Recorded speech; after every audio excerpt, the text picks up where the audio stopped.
Hey, everybody, this is Shannon Perry, writer of Oz 9, and I wanted to introduce you to a brand new show that is just coming out, and it is absolutely fabulous. And that's not just because I helped write part of it in a very small way. But anyway, it is wonderful, and you're going to love it. So I would love the people that are joining me here today to talk about it to introduce themselves.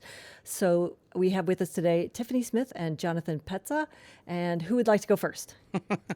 Well, we were on the show. You dropped us recently, right? We dropped Tomorrow and Tomorrow and Tomorrow That's from right. season 1 into your lovely feed. But Of Curious Matter Anthology. We should probably say the show as well. yes, Curious Matter Anthology. Curious Matter Anthology. We are back for season 3. We are doing one story called The Exile, which we're really excited to present. And yes, your fearless leader, Shannon, has played a major part in helping us write many of the mini-sodes for the season, and has been an amazing part of our team. But yeah, we're here because we'd like to let you guys get a little bit of a sneak peek on your feed of our very first episode of The Exile. How many episodes are out right now as we speak today? Episode 1, Minisode 1, and Episode 2 are up on our feed. You'll be listening to Episode 1, but if you like it, you can head straight over to Curious Matter Anthology and listen to Part 2 right now. That's right. And we will definitely have the link in our show notes. So check there if you want to do that for the quick version. Tiffany, what about you? Who are you? Hi. I'm Tiffany Smith. For the Curious Matter audience, I voiced a character in a couple of episodes on season 2 of Curious Matter Anthology. And for season 3, The Exile, I am voicing Bryce, who is the lead in the series, and I'm co-producing and co-directing with Jonathan on this huge one story all season 3 of the show, and I'm so excited to be a part of it. Fantastic. You guys, this show is amazing. I've gotten the pleasure as a part of it, I got to read all the scripts in advance and hear a bunch of the audio in advance. And it's just been amazing to watch this project growing and going from strength to strength. So I'm super excited to see where we go from here. But can you guys tell me a little bit about how this all got started? How did you two get connected? What was the process there? Tiffany, do you want to take it and tell them a little bit about our amazing cast? Yeah, I mean, so for season, Jonathan and I got connected because, like I said, I did a voice on season 2, and that was through a mutual friend of ours, Colin Ferguson, who reached out to me and was like, "Hey, I'm working on this thing, and there's a character I think you'd be great for." And so I said, "Yeah, absolutely, let's do it." And then Jonathan and I had some time to get to know each other doing the voiceover for that during the pandemic. So I was in my VO booth in my closet, and somehow still had a great time doing that, even though it was like almost passing out, where you're doing running noises and, all kinds of crazy stuff. Right. And so when season 3 rolled around, Jonathan reached out and was like, "Hey, how would you feel about coming on and doing a bit more this season?" And honestly, like, it hit at the perfect time where I had time and space to do it. And Awesome. was excited to reach out to a bunch of friends and see if they would be willing to hop in and do some voiceover. And really, that's where, this cast that I'm so proud of all kind of came together, because it was, you'd ask one friend and then Jonathan and I would record with them. And then it was like, "Hey, what about this person?" Nice. I feel very fortunate that Nice. I have some incredibly talented friends who are willing to show up and excited to show up for this season. It is an unbelievable cast. For those people who say the names Tiffany Smith and Colin Ferguson are very familiar, what might they know you from? So for me, I voiced Andra on Masters of the Universe on the Netflix animated series. I played Meghan Markle in Becoming Royal. I've done Supernatural, Jane the Virgin, Guardians of the Galaxy 3. What else? I just finished a Fringe Festival play. So I'm kind of just like hopping all over the place, doing as much as I possibly can. And for a lot of people, Colin Ferguson was the lead on Eureka, but now he is on a Netflix show, Summer I Turned Pretty.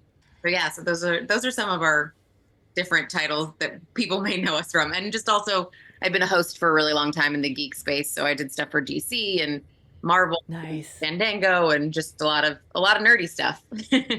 Awesome. And for everyone out there, when she's talking about her friends that she's brought onto this show, we're talking about people like Phil Lamar and Kevin Smith, Trisha Helfer, Eugene Bird, Malcolm Barrett, Todd Stashwick, and not to mention Raymond Lee, Anjali Bhamani, Milana Weintraub, Tracy Toms. The cast is just unbelievable. My head is still spinning. Yeah. And obviously we can't forget about Trace Lissette, who is freaking incredible as Mother Corey on this season. Incredible. Yes. Oh, absolutely. Yeah. I think Yeah. it's one of those things where I think a lot of people talk about this, where you work in the industry for long enough and you start to get to know people. And fortunately for me, the projects I've gotten to be a part of, I love people. I think that's part of why hosting is something that I enjoy so much. I just like talking to people Awesome. and getting to know them. And then you get to know the people you work with on a set. And I mean, I think it's a great example where I did an episode of Quantum Leap, and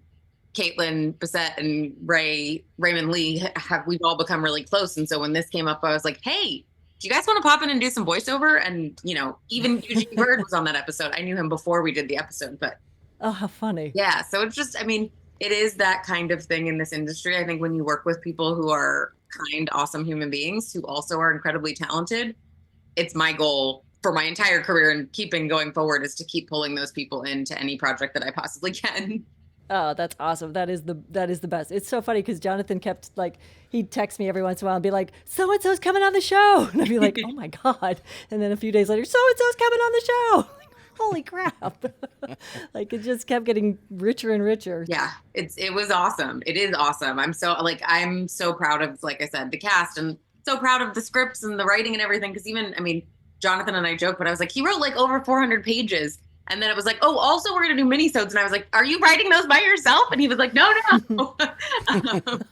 So it's just been, I mean, I think everyone coming in and being excited about the project, both of you guys, myself included, and every other talent that's come on, makes the show so much better. It's amazing. Although I have to admit, when Jonathan was talking about who's in this cast, and he's like, okay, so these are the characters I want you to write for, I'm like, I'm putting words in whose mouth?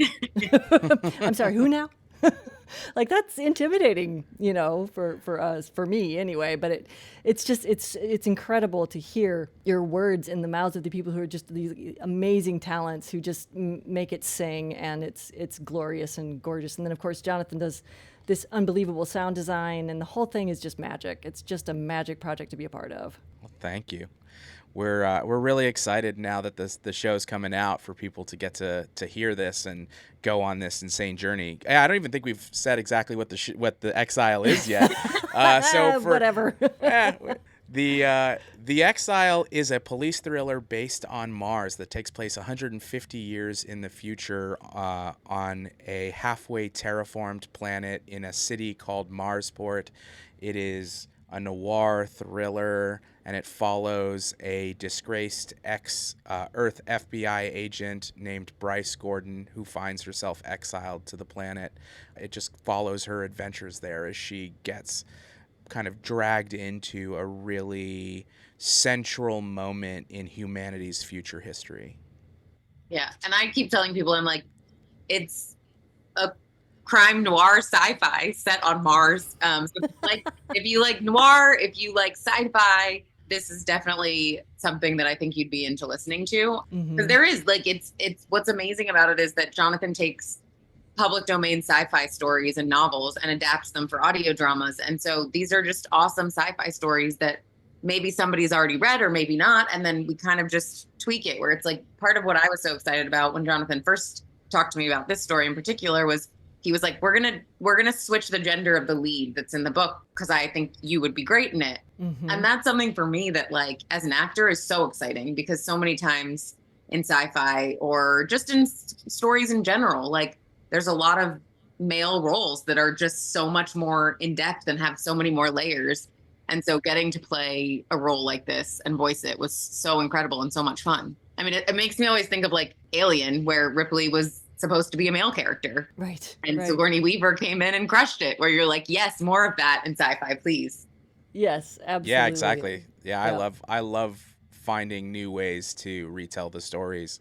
With Bryce, which was so interesting, is that, you know, on Mars, when you first get to Mars, you're very strong if you're coming from Earth, because Mars's gravity is only 38% that of Earth's. And so the power dynamic of taking someone who was already like a really capable federal agent and then giving them that extra strength as they get onto Mars was also a really fun thing for us to play with in the character and in the story as a whole. So that was a really cool aspect of it. So, Tiffany, you've done quite a bit of voiceover work. How do you approach it differently than you approach like television or film or, a visual medium? I joke because I'm like, I don't feel like I've done a ton of voiceover, but I'm like getting more and more into it where it's like, I've done video games, I did the Lego GC villains and some Gears of War stuff, but not a full character until I got Masters of the Universe. And getting to take a character on voiceover from all the way through season 1 and season 2 of that show was so much fun. But I think there is something that's so much more freeing about doing voiceover because you're not thinking about how you look while you're doing it. It's just about how it sounds coming across. And so for this character in particular, I was so excited because generally I have a bit of a deeper resonance than I think a lot of people have as far as acting goes. When I'm on camera, sometimes my resonance goes up a little bit, especially when I'm hosting and excited. And so this character, what was so fun about it is that Jonathan and I, the first session, he was like, let's just like play with her a little bit and find where that voice is for her. And I think what I ended up saying to him was, I was like, at some point I was like, it almost feels like a little bit of like Smith from The Matrix, where I'm like, there's this kind of like deep monotone vibe to it. And obviously as the season goes on, we played with that a little bit more, but that's something that I find to be so much fun because now that I've found that voice, I'm like, oh, I could do a voice like this on camera because I'm so much more comfortable with it.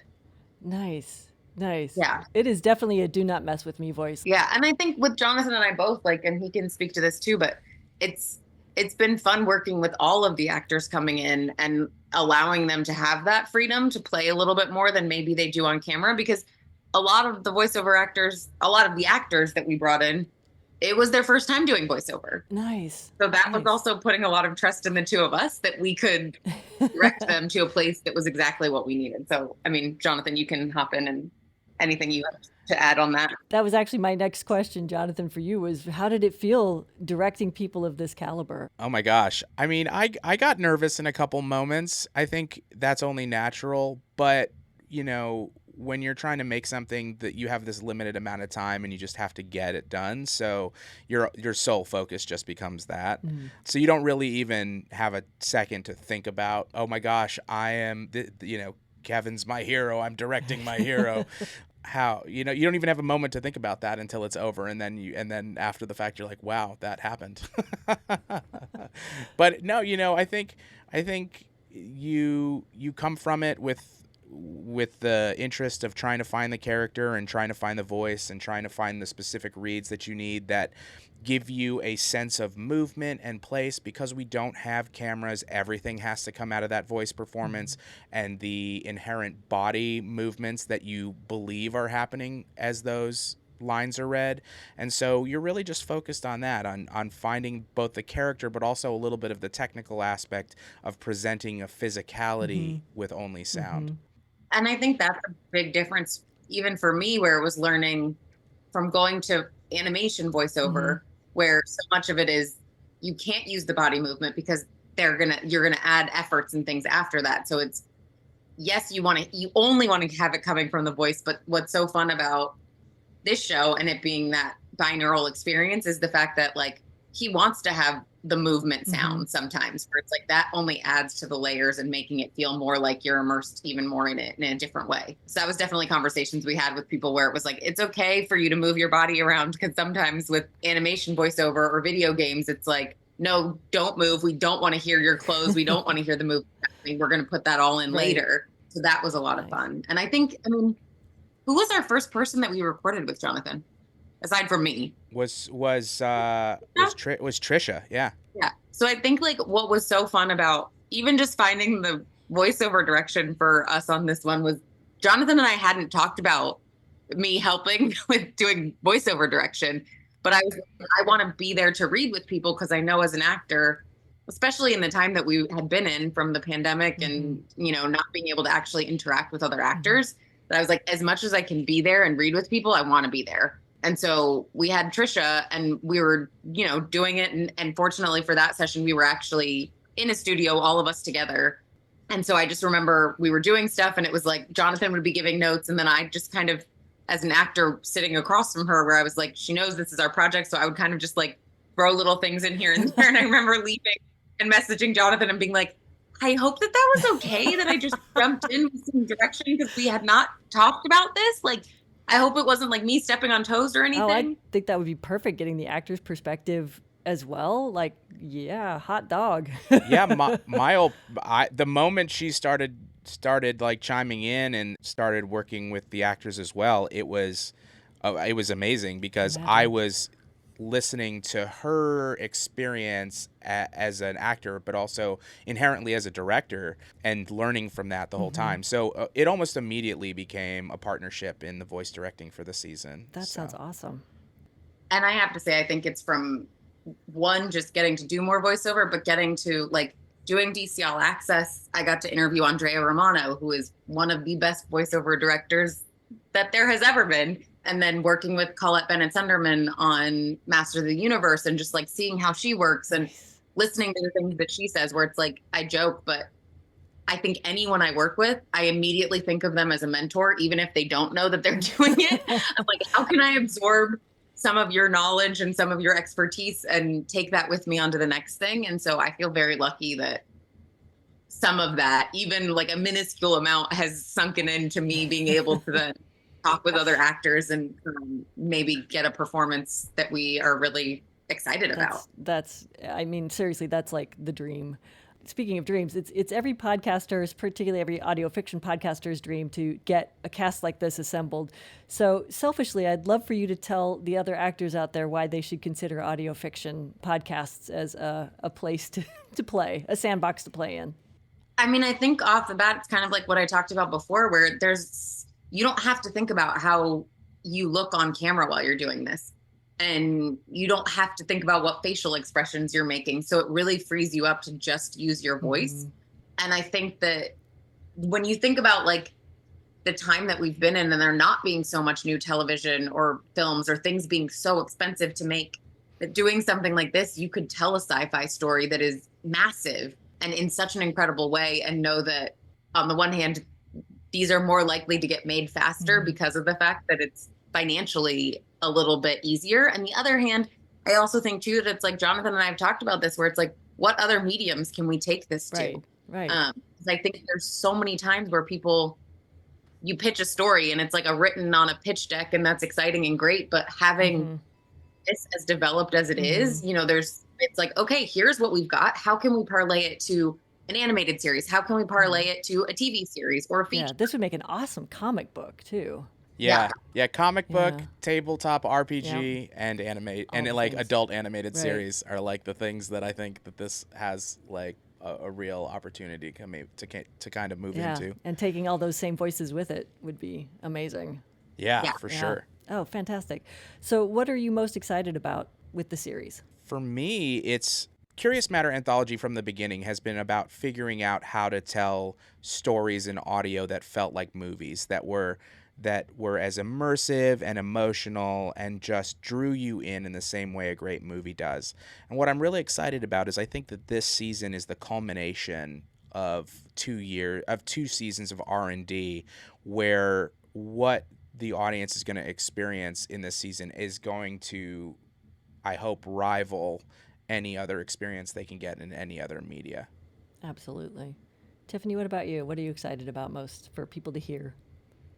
I would say a couple of things. One, I feel like I'm in this unique position in my career where I feel the most creatively fulfilled I've ever felt, where it's like I'm getting to be on the producer side of things on a project that I'm very excited about, in a role that I'm excited about. And like I said earlier, bring in people that I love and care about that are also ridiculously talented. So I'm overall excited for people to hear what Jonathan and I created with this show, because I think it's pretty incredible. It is. And I'm also excited for all of these actors to hear what they created with us, because I think it's, you make a TV show or a film and you usually have to wait a pretty long time to hear it all come together. This is a pretty quick turnaround for when we were recording it.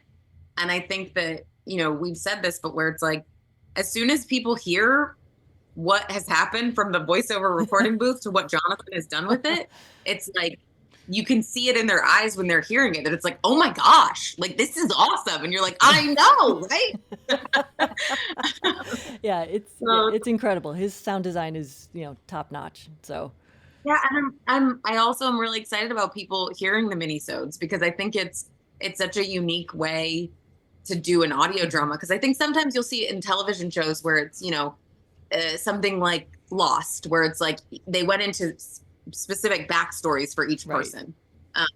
So for our show, it's this large overarching story, but then these minisodes give you a really quick, in-depth look at characters that you've heard in the whole story. That is just, it's really cool and done really well. And so I'm so thankful that you came on board to write those, because they are awesome.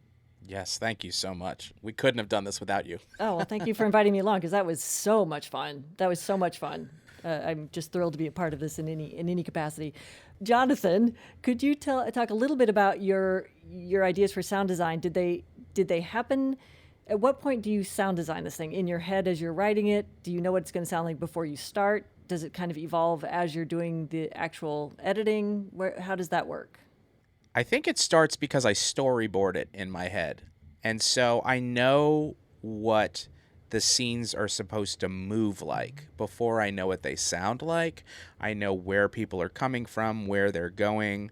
And then from there, it's really just a layering until you get to a point where you feel like, oh, okay, you stop the moment you feel like it's real. Right. The moment you feel like everything's in that space, and if you add anything else, it's not really an additive element. It's just extra. Nice. That's the point you try to get to with each, and you don't always succeed, but that's the goal. And so for me, first it's about setting an emotional tone, and the baseline for this in that noir sensibility is that Bryce has a very lonely existence as she's going through this, and so the design around her is really meant to isolate her in the spaces in certain ways. She's in spacesuits, and so the spacesuit is really claustrophobic when she's in it, and you hear her voice reverberating off the helmet, and you hear the valve of the spacesuit behind your head in the binaural mix, and you just really, every time you end up inside the suit with her, you just feel the danger and the isolation of the world.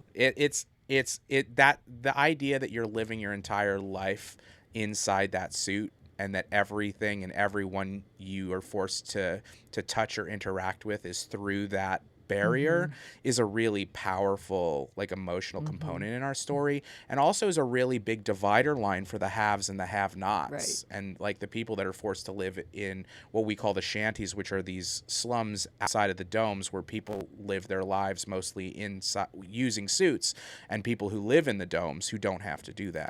Right. And I like, so this is a weird comparison, but I just did this play and we had an intimacy coordinator come on, and she talked with us about the fact that, like, every touch is part of telling the story, whether it's like an almost kiss or a hand graze or just eye contact, because that's all part of the intimacy of a project.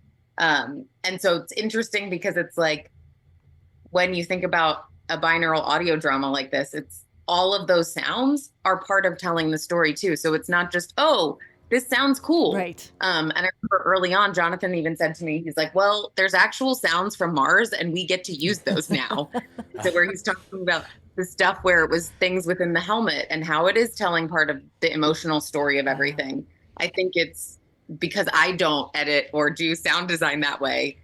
I immediately don't think like that as an actor in a lot of ways. And so getting to now be like, oh, that's part of telling the story too. Like, how do we make sure that adds on to what our actors are doing as the performance gets further and further along in the story? And I love that. I think it's so awesome. Yeah. And I think it's part of the skill of the actors too, that they quickly adapted to that and made it part of that character in the voice as well. And it's so interesting to me that suit and that screen are like this huge barrier from person to person, but this very fragile barrier from person to environment. It feels both very limiting and also very fragile, and fragile. Absolutely. Yeah. You're never at ease in it. Exactly. Because your life is always on the line. You're always dependent on that suit to keep you alive. Right. And I think that really comes through in the performances, that idea that when you're around somebody that you don't quite trust, there's a whole lot more not trusting to do. They could put a hole in your suit. They could do, there's all kinds of things. So it's terrifying. And I think one of the things that I really love about your sound design, Jonathan, is it is this wonderful marriage of technological know-how and creativity. Like, not only do you have this very good sense of how to make it feel claustrophobic inside that suit, and how to make Mars sound the way Mars sounds, and the town sound the way it sounds, but you also have the ability to create it. So you can both, I don't know if I said that right because I lost track of that sentence about halfway through, but you could not only dream it in your head, but then you can make it happen on audio, which is incredible. Season 1, and this is to everyone out there that's thinking about doing an audio drama, I had been a video editor, but I knew nothing about audio design when I started season 1, other than how to put sound effects onto a timeline in an edit system. Like, I really didn't have any of that knowledge. And so it's really been, as I said, like R&D from the beginning. What can be done, and how, as coming at it like a filmmaker and thinking about, okay, well, I don't have a screen, I don't have a visual element, so how do I replace those tools with sound? Which I don't think even a lot of sound designers come to it as, because they if they're working in film or television, they're thinking about accentuating something that already exists. Right. They're not building it up off the foundation with those sounds. Right. So we're going to listen to episode 1 now. And could you, Tiffany or Jonathan, give us a sort of a little bit of an introduction into what's happening here in episode 1? I can do a little bit, and then Jonathan can hop in too. I think this is obviously episode 1 is the introduction to Bryce's new life on Mars and what her experience is when she first arrives there. And I think it's a great way to, as an audience, get pulled into that world and know what she's experiencing, because you don't have all the details of why she's there and why she got sent there and what she's meant to do while she's there, but you get that little bit of intro into mystery and the excitement of what life is like on Mars, I think, in that first episode. Yeah, absolutely. Yeah, I mean, for everyone here is about to get exiled to Mars and experience it first person along with Bryce. The just the awe, the wowness of traveling millions of miles to a new place and stepping foot onto a new planet. So we are, as I said, fully immersive and binaural. So please grab a set of headphones. Grab some popcorn, find a cozy nook somewhere, and enjoy the Exile Part 1 one-way ticket. Awesome. Also, I highly recommend reminding yourself that it's binaural, because I listened to episode 1 while I was out walking my dog, and at one point there was something that happened and I turned around thinking that there was something coming up behind me. And I was like, oh, no, this is the audio drama, Tiffany. So just a heads up, always remind yourself that you're in the story when you're listening, wherever you're listening. That is absolutely true. I remember ducking at one point because I thought something was coming up fast behind me or something. There was a siren, something off to the side. I can't remember exactly what happened, but it scared the crap out of me. And then I realized it was on my headphones, which is brilliant, which is so fun. So before we jump into the episode, is there anything you want to finish with that I haven't asked you? I would say make sure you're following CM Anthology on Instagram, on social media, because that's where we always let you guys know when new stuff is coming. We've announced a lot of the cast that was on the show before, and that will just always update you on when we've got the new show dropping, the new mini-sode, and the after show as well. So yeah, follow on social media for sure. And tell all of your friends about the show for sure. Absolutely. Yes, Curious Matter Anthology. You can find us on every one of the podcast platforms. You can find us at cmanthology.com, where we also have a map and a visual guide that just went up today. So yes, please listen, subscribe, and tell your friends. And don't forget to review. You're going to want to give this 5. You're going to want to give this 10 stars, but I'm afraid 5 is your limit. So, but don't forget to review, and do share this because your friends will be very grateful. It's a great show. It's so much fun to listen to. You're going to love it.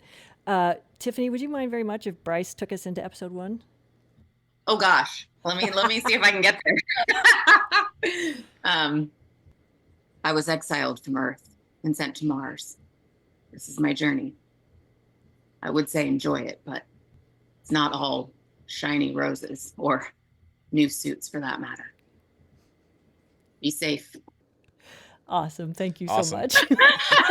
That was fabulous. Improving and getting into the voice. Okay, let's see what I... Yeah, good job. That was impressive. That was super cool.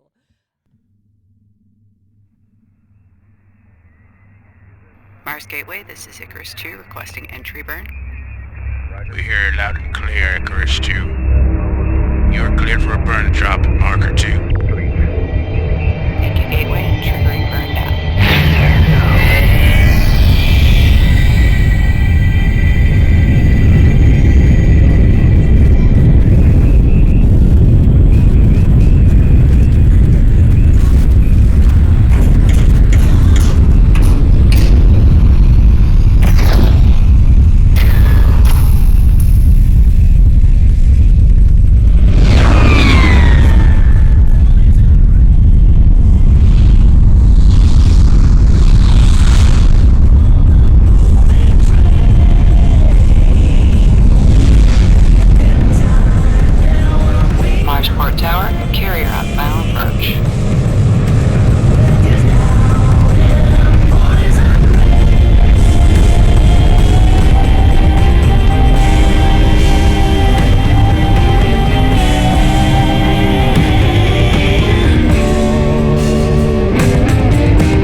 That was Poison Rain by our own local troubadours, Suffer City.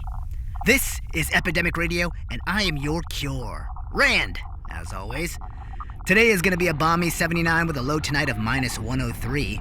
That big dust storm the SyncSats were tracking thankfully turned north out of the Mariner Valley and is safely headed towards Orson Welles. It appears that freight shipments may finally be back on track. Icarus 2 should be dropping its cargo right about now, before slingshotting back towards our former overlords.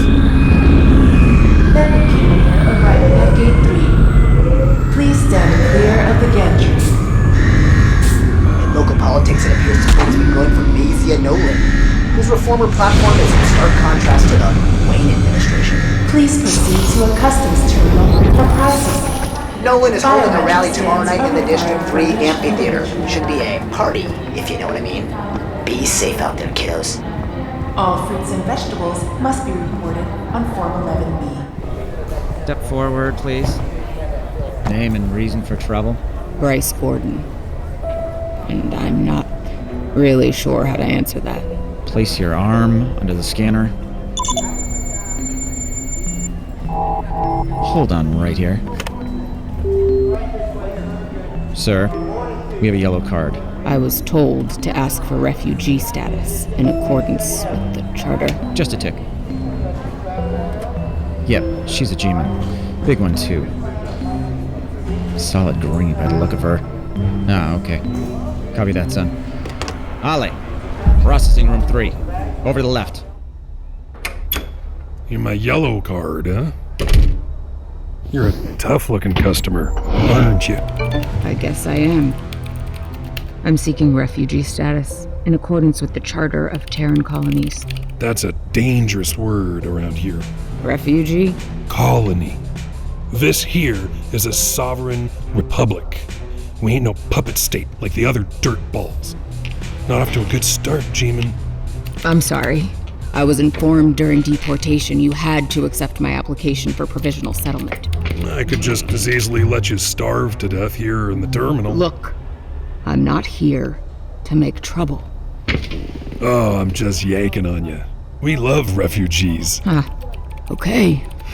I see in your application you were a cop on Earth. Something like that. You planning on getting back into the trade here? Big one with grav strength like you. Always looking for bruisers at Marsport City. Could help get you a referral. For a fee, of course. Gonna try and steer clear of all that. You familiar with how things work here? Meaning? Well, the air, of course, is getting better every year, thanks to the tradesmen and their big machines. But still, you walk outside without a helmet, you dead right quick. We don't live that luxury life you's used to. Free air, free water. everything here has a price. Yeah. I get you. Did you bring your own rig? Yes. I'll need to inspect it. Suit. Helmet. I was told they're top of the line. Kevlar and nano wheat. What would an earther know about good gear? No good this year. I'll have to confiscate it. For your safety, of course. Hold on. Don't make me change my mind about you. You can purchase a new one at the terminal depot for a nominal fee. Look, If you don't want to buy one, what am I gonna do? Welcome to Mars. I trust it will be all you hoped for and more. Thanks, I guess. One more question, though. The yellow card. What'd you have to do to piss off a whole planet? That is the question I've been asking myself for the last 6 weeks. Since the tribunal found me guilty and stripped me of the only home I'd ever known. It's the question I asked on the cramped 3-week journey in that tin can strapped to an ion engine that pushed me like a pawn 150 million miles across the solar system. And the answer I've come to is that the most dangerous thing in this universe is truth. 1 minute to New Kinross. That's me. Getting off here. You sure? This is a pretty rough blur. Even MPF don't have the balls to patrol here. Thanks. I'll be alright. Not that I'm one of those assholes with an angel complex. I just happened to be in the wrong place at the wrong time when a toxic drop of information fell into my lap and started burrowing into me. The kind of information that can spark revolutions, you know. What was I to do? I caught it like the flu, and it tore my life apart. And now I'm here, an ex-boxer, ex-cop, ex-mother, ex-citizen of Earth, stuck on a mudball the color of dried blood, where even the dust is trying to kill me. Suit pressure nominal. Power rate 78%. Warning, suit maintenance required. Please replace emergency seals at the soonest convenience. The depot clerk at the terminal didn't even have the shame to flinch when they tried to sell me back my own pressure suit and helmet at 10 times the price I paid on Earth. With no choice and nowhere near the scratch, I bought a used local rig. Cheap plastic, with a helmet that smelled of stale sweat. It might not be pretty, but it would keep me alive. This is you, then, miss. Thank you. Airlock sealed. It's now safe to exit the transport.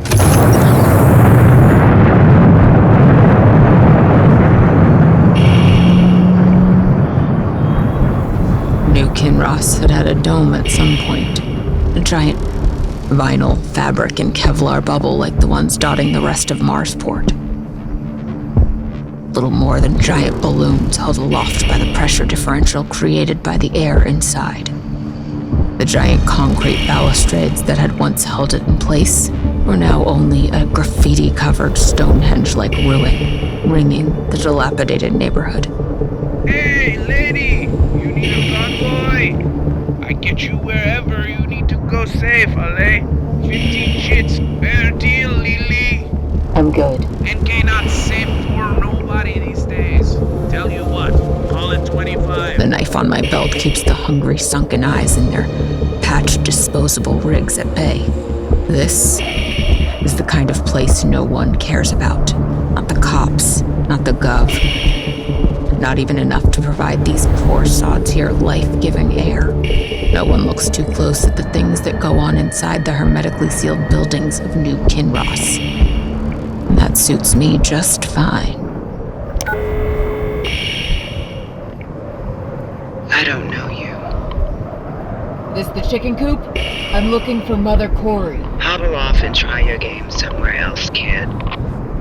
Lan Gordon told me to find Mother Corey if I ever ended up in Marsport. Assuming that's you. Hands where I can see.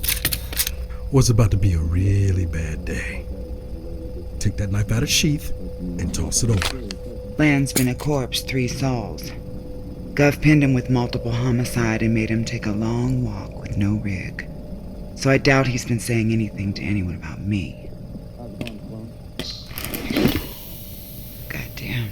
My name is Bryce Gordon. I just got off the transport from the terminal. It's like you're twins. We were. You can lower the pepper gun, Joe. Okay. Holler if you need me. In that rig, I took you for a local juicer, or a stick-up kid. The immigration agent worked me pretty good. The graft is always greener. Welcome to Mars.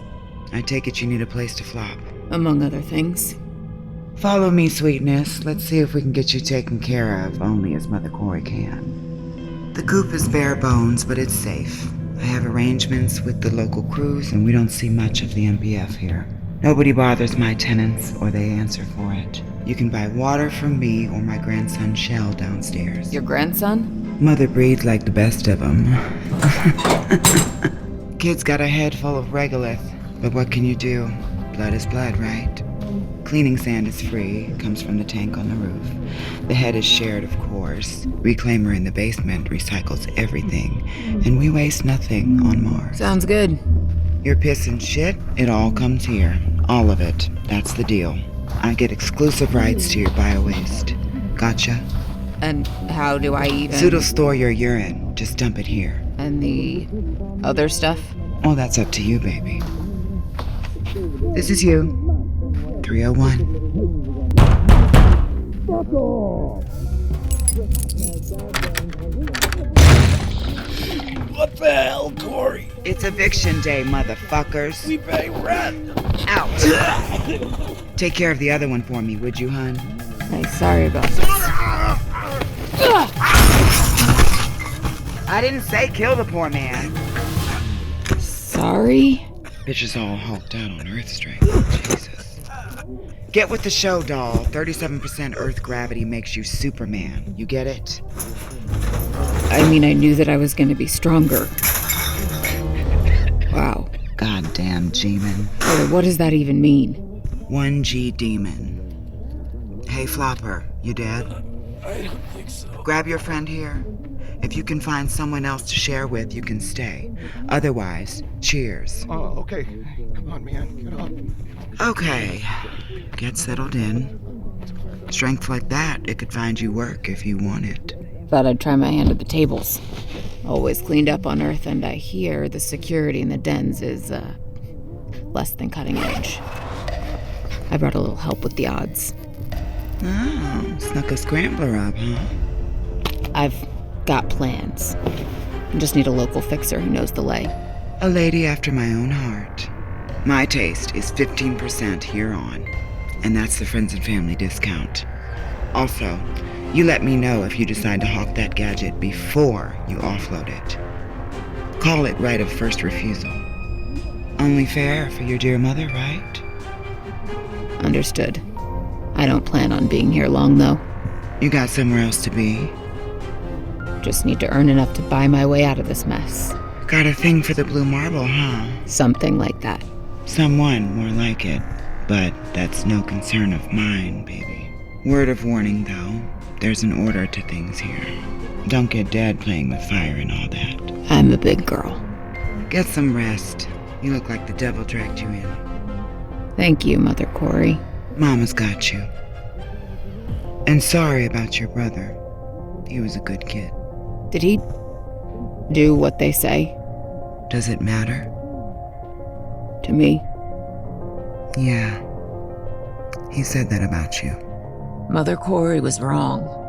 Dead wrong. The only thing that mattered to me was getting off this rock. When you've worked the beats I have, you understand that every society has a shadow, an underworld working in the cracks and crevices of the system. Turns out the magic number to fake my own death and buy myself a new life back on Earth was exactly 1 mil. And by 3 months into my stay, I was on track to pull it off, too. I just needed one last score. Mars. Humanity's great endeavor. A 300-year mission to turn a barren world into a new Eden. As if it wasn't our hands that had almost destroyed the original. How would we know anything about Eden? A century and a half since the first of the great skyscraper-like terraforming machines had landed on the red soil, Mars had come to symbolize something else. Greed.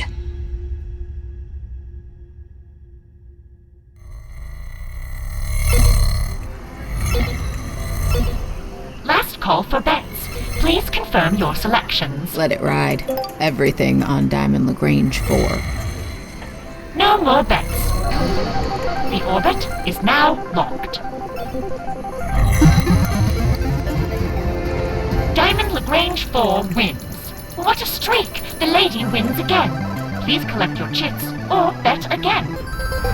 Boss, we have problem at high orbit table. Yeah, I've been watching her for the last few. Let's go for one more. Move everything to the field. I'm feeling lucky. Are you sure? The odds of successfully navigating the asteroid field are approximately 3,720 to 1. Let's move this along. Somewhere else to be. She must be hacking the table somehow. See how she stands? She's a G-man, definitely. Maybe ex-Neo.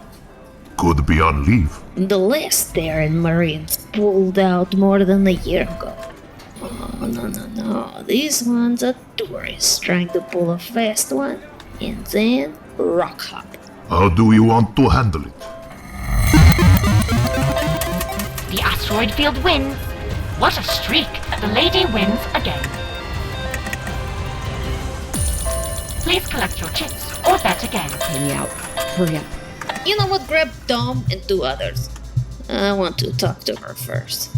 After that, make it clean, call the 10 badges. They'll make her disappear. The 168,421 chits have been added to your chip. Thank you for playing with us. Come again soon. Please, we need you to come. Look, fellas. I'm taking my winnings and going. No fuss, no muss. Alright? Oh, look at you. You have some real HQ. I'll give you that. You're asking yourself why I am so lucky. It's a gift. I just am. But I respect that you need to put on your little show. I'll even let you escort me out if it makes you feel better. Now tell me, what makes you think you can walk into my place and rob me in blind daylight? Not to correct you, but it's 3 a.m. You should really go outside sometime. Your complexion is looking a little pale. Nobody steals from Fatia Markov. If that's how you want to play it, I can just tell all these fine people how you rig your games. I'm sure they'd want to know. You won't be telling anyone anything when I feed your corpse to my reclaimer. Thanks. For what? Getting close enough to grab. Jesus, you're strong. It's the one thing I like about Mars. Now, how about we take a walk, Fatia? Get around behind. Tell them to back off. Don't make this messy. Stay back, get back. That's better. Later, fellas. It's been fun.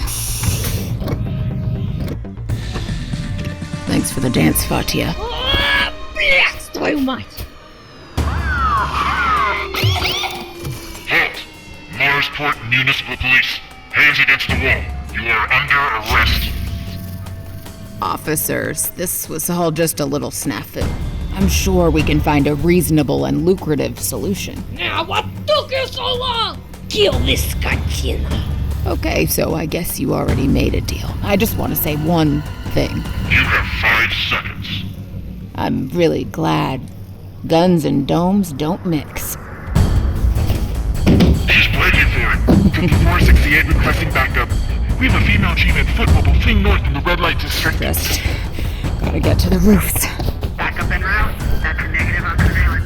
Cancel that dome or down for maintenance. If I stayed on Mars, most of the benefits of being a G-Man would wear off within a couple years, as my muscles atrophied and my circulatory system weakened. But while I'm here, I'm taking full advantage of this shit. The 12-foot gaps between buildings flew by as I made my way back to the airlock where I had stowed my helmet. One of the most striking things about Mars is how rudimentary life is here. The last frontier. The effort it takes to keep the 50 million who call Mars home alive is all but exhausting. There's no room for anything else. Every other need beyond air, sustenance, and of course maintaining the domes was a luxury that still had to make its way from Earth. You have to make choices about what stays and what goes when your lifeline is a spaghetti string of space freighters long-hauling across the cosmos. That meant no cell towers, no mass transit, no internet. Components for most everything were hard to come by. Then other choices were simply about survival. A stray bullet could travel miles and puncture the skin of every dome in its path. That meant no firearms on Mars. It was a line no one, not even the hardest criminal, was willing to cross.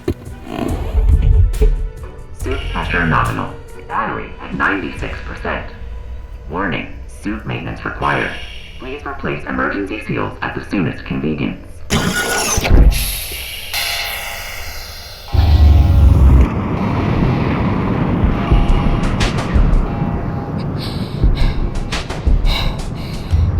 Great time for a dust storm. Most of the lights that had once lined the streets between domes had either burnt out or been stolen for parts. That darkness was usually not a problem, but in the storm of dust and regolith, I could barely see 10 feet in front of me.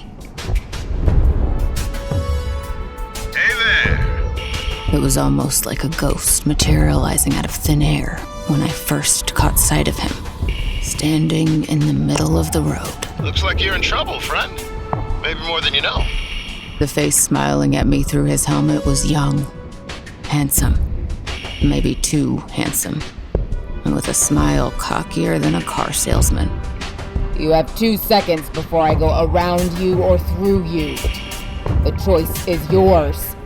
Option number 3. I convoy you back to wherever you're gone. His 2 long knives seemed to dance into his hands like an Old West gunslinger drawing down. Then just as quickly, they disappeared back into their sheaths. I get you home safe. Guaranteed. How much? How's a G-spot? Call it 3. All right. Name's Izzy. Honest Izzy. Okay, honest Izzy. We're headed to... To Kinross, I know. You might want to draw that blade, ma'am. Izzy! What the hell do you think you're doing? You paid me to track her for you. I held up my contract. Now she's paid me to see her home safely. All's fair and honest.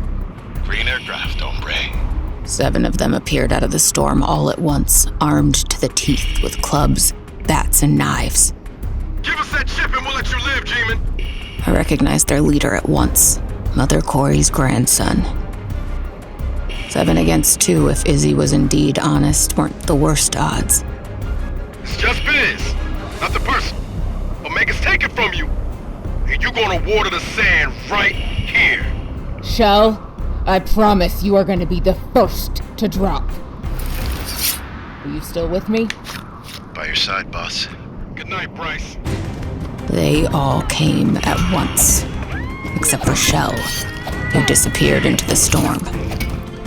There were far more than 7. But how many was impossible to know as they darted in and out of my limited field of vision.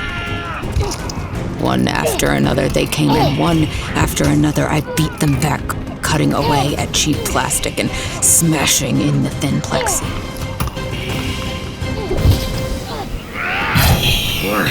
Warning. Suit integrity compromised. Engaging emergency field. Warning. Hey, boss! Suit malfunction. Emergency field not open. Pressure dropping below tolerance. The reason so many carried knives for self-defense is that one good puncture to your suit, and you were on a ticking clock. The incoming attacks stopped. The enemy knew it was over and just watched as the inevitable happened. I cursed myself for my own stupidity as everything went red. With every ounce of strength I had left, I tried to stay on my feet.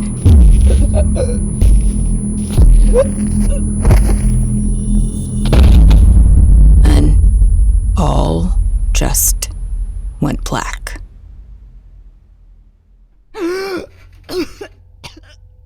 Relax, baby. You're alive.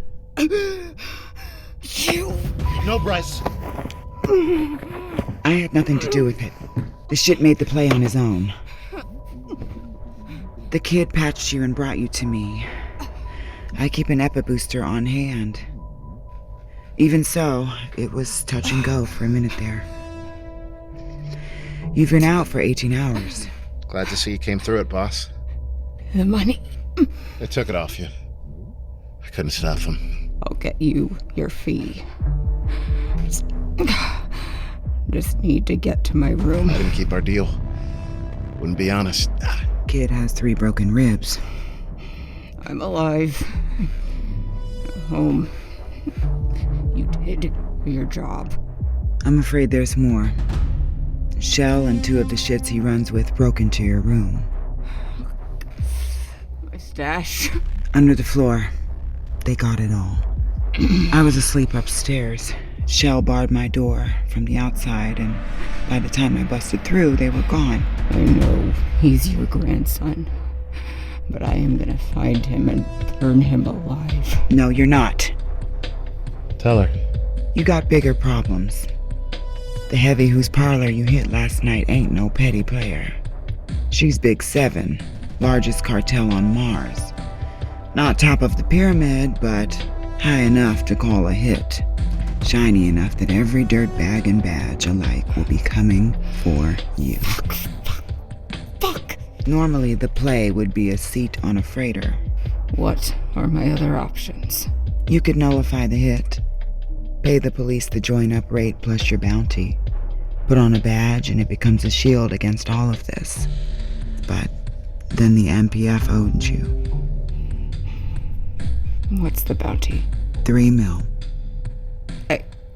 I mean, I could scratch that together if I had the time. Shell's crew knows where you are. They'll sell that info for a finder's fee. The gangs know not to make a play on my turf. The MPF, though, they'll be coming. Lend me the money. I like you, but honey, please. What other option do I have? What about another city? I could possibly get you to OC or Shalbatana. Olympus City is the safer bet. I have a shipment heading out in 2 days. The question is, how to get you out of the coop. Probably already watching this place. Not probably. But hear this, Ladybird. I do this, and you work for me and me alone from here on.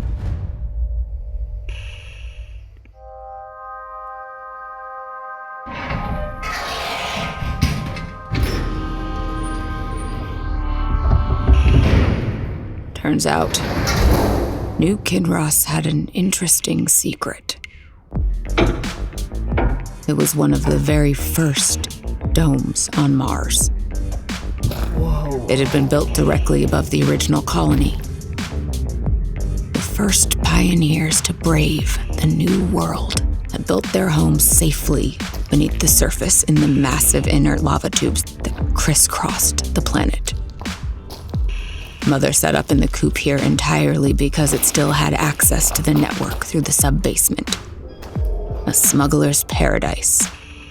Only this time, I was the one being smuggled 100 meters below the city. Seismic activity from the terraforming machines had forced those early settlers above ground, but it was all still here, perfectly preserved, frozen in time beneath the decades of dust. Hello? A ghost town. Hello? And as I followed the paths Mother's crew used, I felt like a specter, floating lost through some ethereal half-world, a shadow of the person I once was. The hatch in the outskirts where Mother's contact would be waiting to see me safely out of Marsport was exactly where she said it would be.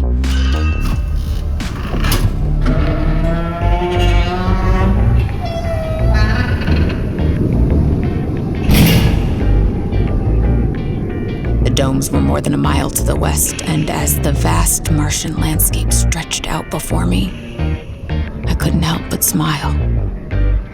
It's a funny thing how hope works. It keeps us going just long enough to fall into the next trap.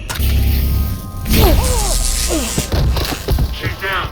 Is she still breathing? She's alive. Did you honestly think it would be that simple to escape the long arm of destiny? It's a pleasure to finally meet you, Miss Gordon. We are not supposed to be here. I didn't realize until now. Guess one more wrong letter, I'm a hangman. If you mess this up, you really let me down. You know that I'm afraid of tiny spaces. How could you leave me in too high? I can't tell the difference in their faces. Monsters come in different shapes and sizes.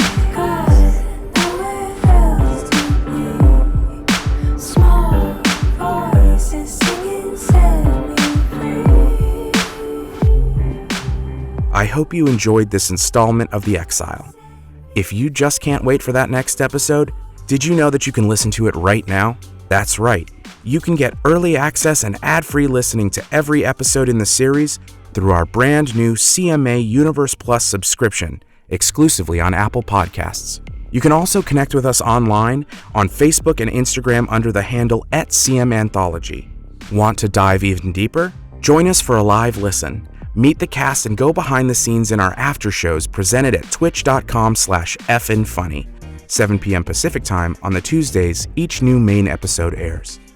For information about the after show, merch, and a whole lot more, check us out online at cmanthology.com. Tonight's show starred Tiffany Smith as Bryce Gordon and featured the voices of Malcolm Barrett as Honest Izzy, Eugene Bird as Shell Corey, Phil Lamar as the station chief, Trace Lissette as Mother Corey, Sandeep Parikh as Rand, Stephen Weston as Skag, Milana Weintraub as Fatya Markov, Amy Vorpal as 3, with additional voices by Jonathan Edelman, Jason Irvin, Philip Gray, Matt Hoban, Tien Nguyen, Blythe Renee, and Melissa Starr. This episode was written, designed, and edited by me, your host, Jonathan Pezza. Voice directing by Tiffany Smith and Jonathan Pezza. The Exile was made possible by the amazing support of our Kickstarter backers. Executive produced by Scott Pezza and Dan Evans. Co-executive produced by Richard J. Pezza, Patrick Lepalato, and Derek A. Hughes. It was produced by Jonathan Pezza, Tiffany Smith, and Sandeep Parikh, and co-produced by Ali Mashayeki and Jack Bowman. Assistant editing by Mohammed Moiz Riaz and Francis Pezza. Original score composed by Jonathan Pezza, with additional tracks provided by Epidemic Sound and featuring the musical talents of Tori Wolf, Suffer City, Xperia, and Sight of Wonders. The Exile is based on Police Your Planet by Lester Del Rey, a literary work in the public domain and was produced in accordance with U.S. copyright law. Curious Matter Anthology is produced by the Knightsville Workshop in association with F and Funny Productions. Copyright Knightsville Workshop 2024, all rights reserved. Make sure to tune in next week for our very first minisode titled Message in a Bottle. See you then, and as always, thank you for listening.